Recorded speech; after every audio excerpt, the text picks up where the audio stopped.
In this slide show, we're going to talk about managing the aortic valve that's associated with enlarged aortic root or is leaking, and the options for repairing a 3-leaflet valve that may or may not be associated with enlarged aortic root, but usually patients have enlarged aortic root, and that means we do the reimplantation operation to preserve the valve and also replace the aorta. In the patients who don't have enlarged aorta, we use another type of operation which involves working on the aortic valve leaflets and tailoring the sinotubular junction down to a normal size, or tightening it in a sense. And I'll go over the operations, the options, and then if you're not a candidate for having a reimplantation operation, I'll touch on also the operations we do here for enlarged aortic roots, or patients who say have had a previous aortic valve replacement and now develop a large aneurysm of the root, or they've had a Ross procedure and it's failed and we have to redo that operation, or they've had a homograft put in other words, a human valve put in, and those typically calcify and we have to replace them.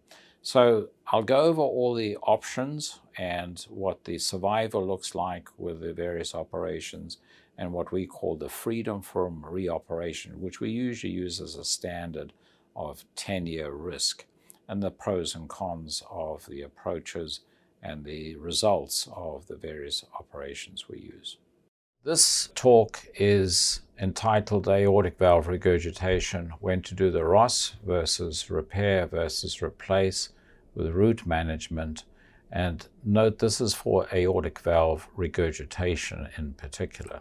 Just to give you some idea of our numbers of aortic valve repairs, during the decade of 2010 to 2020, we did 4,680 aortic valve repairs, of which just under a third were bicuspid and unicuspid valve repairs. And during this decade, our mortality rate for elective aortic valve replacements was 0.8%. In the last 5 years, 3 of those years, we've had no deaths related to isolated aortic valve replacements. So when it comes to root surgery, this is just a summary from 2021. We did 323 bent holes. That means replacement of the root and the valve with a built-in valve. We did 76 homografts, which are using human valves, usually now for only patients with infections. We did 19 Ross procedures. We used to do a lot more Ross procedures. We've backed off doing them because of the problems we've seen. And we did 125 root reimplantation operations. And you see the division there into bicuspid versus tricuspid or 3-leaflet valves. Our results are considerably better than the rest of the country. So in the database study from STS that we did, or I was involved in, the risk of death was 2.7%. And for us, for elective surgery, it's around 0.25% if you take all patients who have composite valve grafts and reoperations. We just did a study on our reoperations for aortic root replacements, and the risk of death was just over 2%. There's a new classification of bicuspid valves, and they are phenotypic, or describing the appearance of the valve, how the valve is fused, and then taking into account the symmetry of the valves and also the orientation and whether there's a reef involved. And this classification is much more practical than previous classifications. So the phenotypic is really a description of the valve and the common findings we see. And then the reef, which is the sort of leftover commissure of what would normally have been a 3-leaflet valve, and then the symmetry, and then whether there's associated aortic disease or not. And this then is used in the imaging studies to describe the findings. So let me make some comments about the Ross procedure. So Donald Ross was a South African who had learned about switching leaflets and valves in patients. That was done on some research in Pretoria, and then popularized the Ross procedure. Essentially what the Ross procedure does is take the pulmonary valve, puts it into the aortic position, and then it attaches the coronary arteries to that. In most cases, some people have used a subcoronary implantation technique, and then the gap in the pulmonary valve and the pulmonary artery has to be replaced with a homograft, in other words, a human valve. That's usually the way the operation is done. You now have put two valves at risk, and they have the risk of deteriorating, in other words, the aortic valve and the pulmonary valve over time. And these valves can break down over time. I used to do a lot of them, and I backed off when I found that, because I used to test the pulmonary valve before I used it to see if it was leaking by using intraoperative pressurization of it and looking at the echo, and a lot of them were leaking, particularly in patients with bicuspid valves. And when you look at the structure of it, deterioration over time, so the freedom from structural valve deterioration in our hands at the Cleveland Clinic was about 85% at 5 years, which if you listen to my earlier talk, we talk about 10-year freedom from reoperation. And for example, repair of a leaking bicuspid valve in our hands has about a 91% freedom from reoperation at 10 years, not 5 years. And here's just the risk of operation on the autograft, as it's called, so the pulmonary valve in the aortic position over 5 years, and then on the pulmonary valve. Now, the pulmonary valve does calcify over time, and we don't see that usually until about 8 to 10 years. Then we start seeing the calcification of the pulmonary valve, and then that also has to be addressed. So we do a lot of revisions of Ross procedures, either reimplanting the pulmonary valve, the patient's own valve, into a new tube graft, or reversing the Ross. In other words, we take the pulmonary autograft and put it back into the normal position and then replace the aortic valve. So it's a complete reversal of the original operation. And here are some results with longer term data and the risk of reoperation over time. Let me say, and I stressed at the beginning, for aortic valve regurgitation, the general consensus is the Ross is not a good operation, and we have much better operations for bicuspid valve repairs, or for that matter, 3-leaflet valve repairs, than doing the Ross procedure. And that, to me, is the way to go. In patients with an ascending aortic aneurysm and needing potentially a Ross operation, the general consensus is probably not to do a Ross procedure, because over time that aortic root dilates, and then we have to re-intervene and do a reoperation root procedure. When does the root need to be replaced when a patient has aortic valve regurgitation or incompetence? So the way we looked at this many years ago is we took the cross-sectional area of the aorta and divided it by the patient's height. And if it was more than 10, we found that that was a good recommendation for surgery. In a subsequent study done here from the Cleveland Clinic using CAT scans and looking at the cross-sectional area, in patients who had a ratio more than 10, their long-term survival was considerably reduced by not having the aorta replaced. In that particular study, we found also that if the aortic root is enlarged, then that is also a greater risk factor for death over time. So several years ago, we looked at all our patients who had bicuspid valves and an ascending aorta above 4.7 centimeters and looked what happened to them. So 801 had surgery immediately, and the other group of patients went under surveillance. And the patients had surgery, the risk of death was 0.25%, so very low. And in the patients who had surveillance, we then followed them over time. And we found the hinge point is around about just over 5 centimeters for the aortic root, and increasing the risk of a major aortic event such as aortic dissection. For the ascending aorta, maybe slightly higher, probably around about 5.2, 5.3 centimeters, the cutoff to intervene. And when we looked at this from the various calculations, what was the best predictor, then the cross-sectional area to height ratio was the best way to decide when patients should have surgery. When we looked at the aorta over time, so in the patients who started off with aorta at 4.7 centimeters, about 50% of those patients 10 years after surgery needed the aorta replaced. Obviously, the patients with bigger aortas had a greater need for having the aorta replaced. There's a recent study out of Yale that found essentially the same. In other words, the risk of death increases considerably when the aorta gets above 5 to 5.5 centimeters. So here in the black curve. And here's just the data again for that particular group of patients and the risk of rupture or dissection or death related to the aorta. Here's another way to look at it, particularly in that category of the 5 to 5.5 centimeters and the risk of something happening.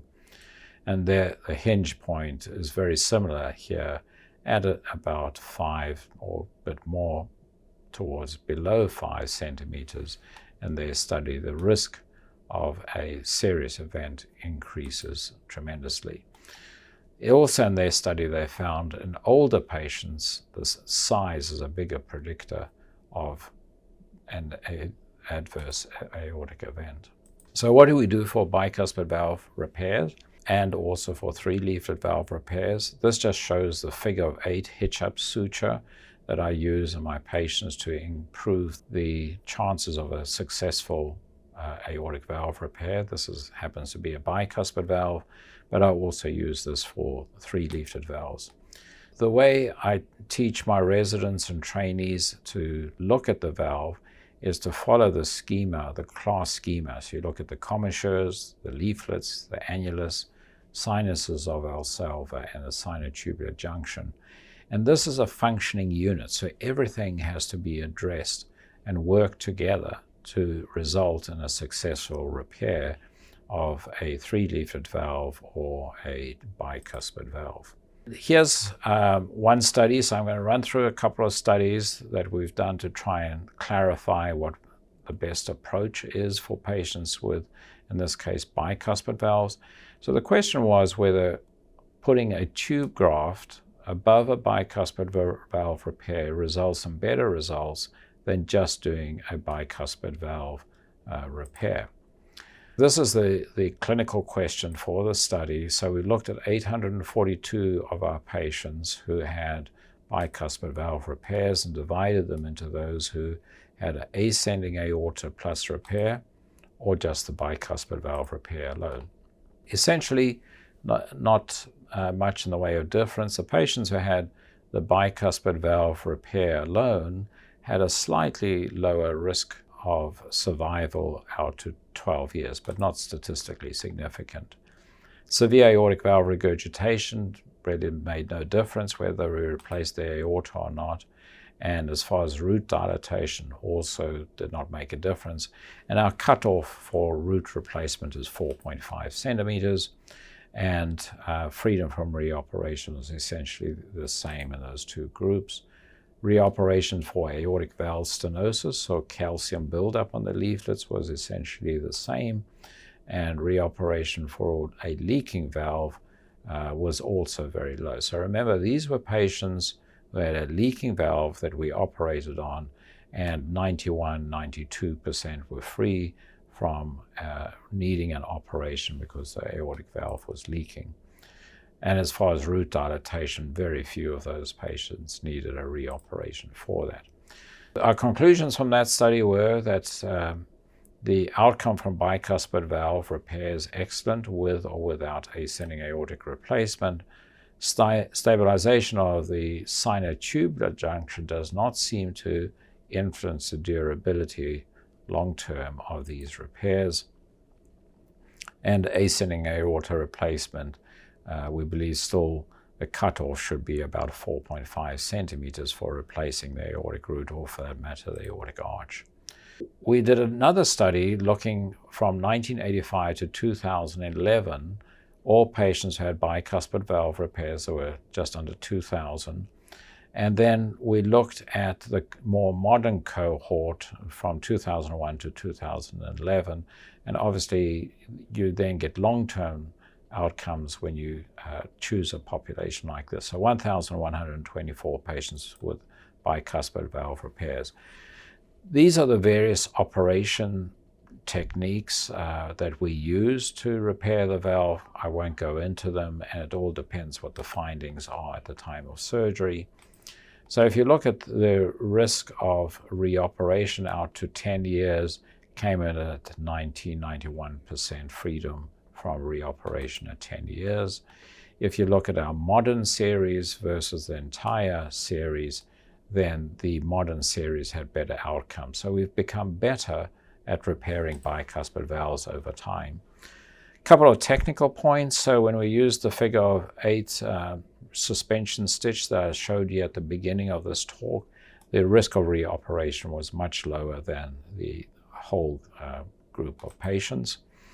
And when we also braced the aortic root with a reimplantation or some type of root procedure, then the long-term durability was also better in those patients. And it's pretty good there at around about 95% at 10 years.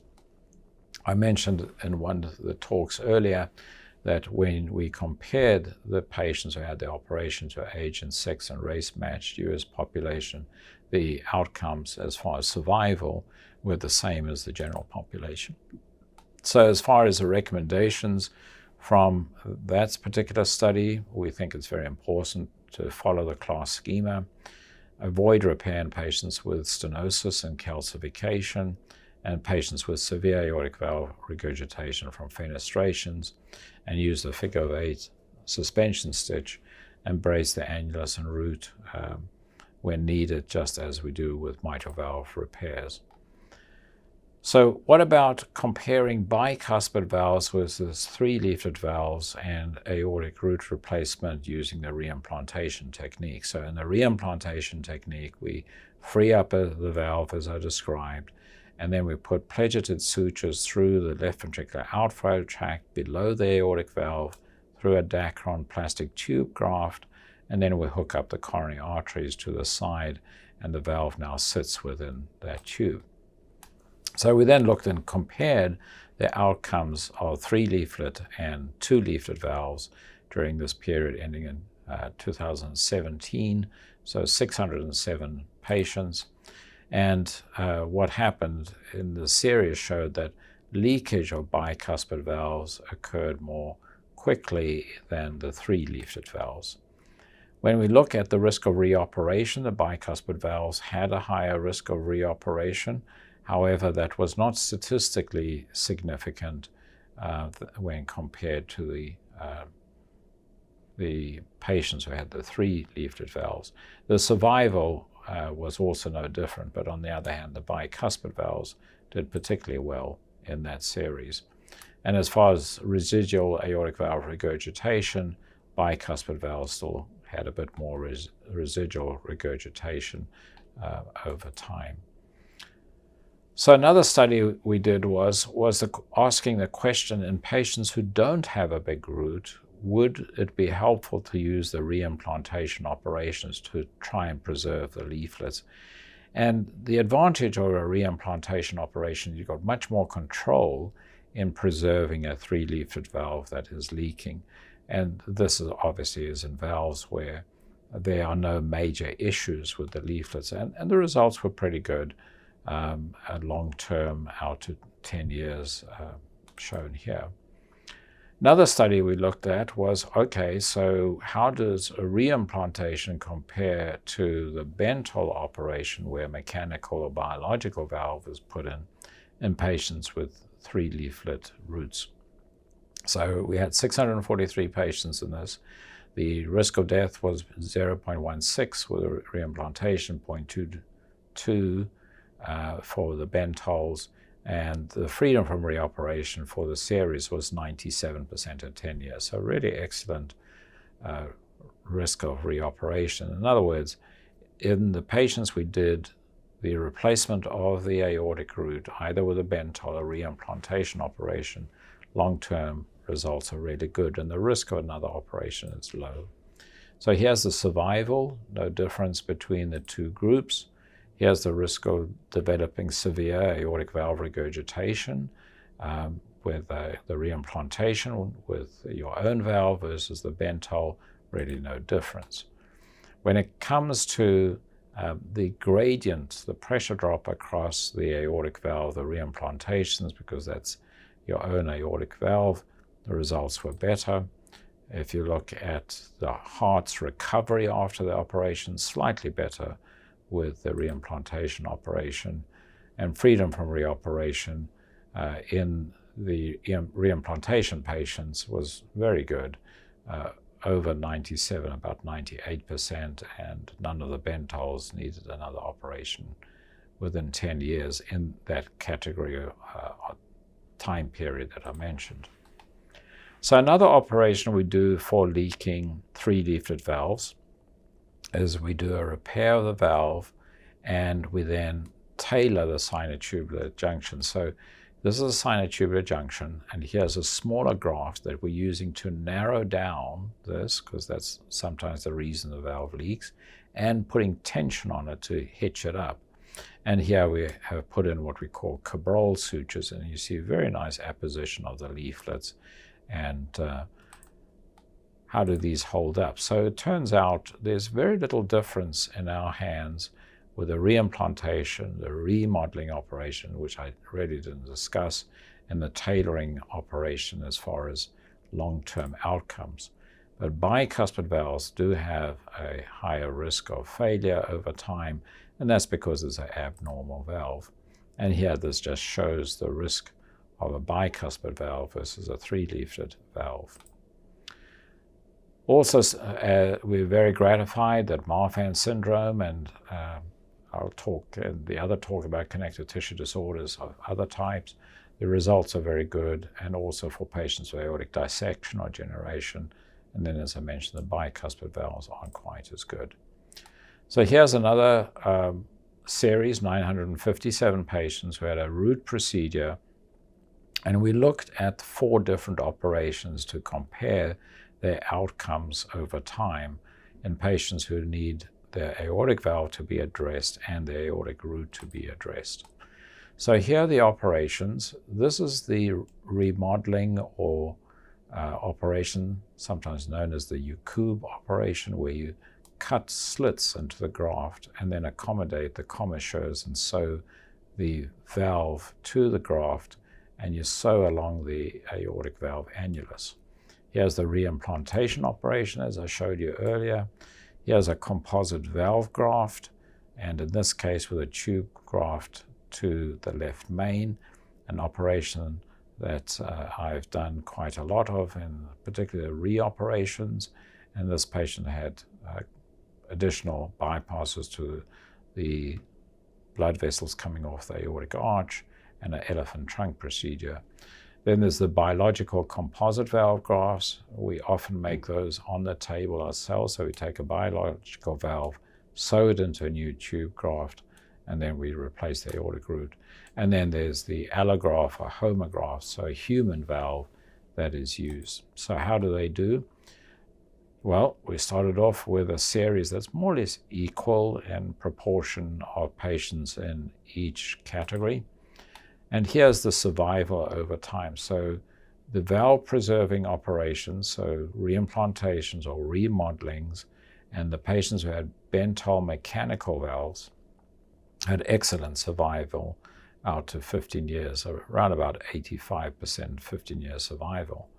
The bent holes with biological valves did not do as well, and that reflects probably that usually the biological bent holes are in an older population.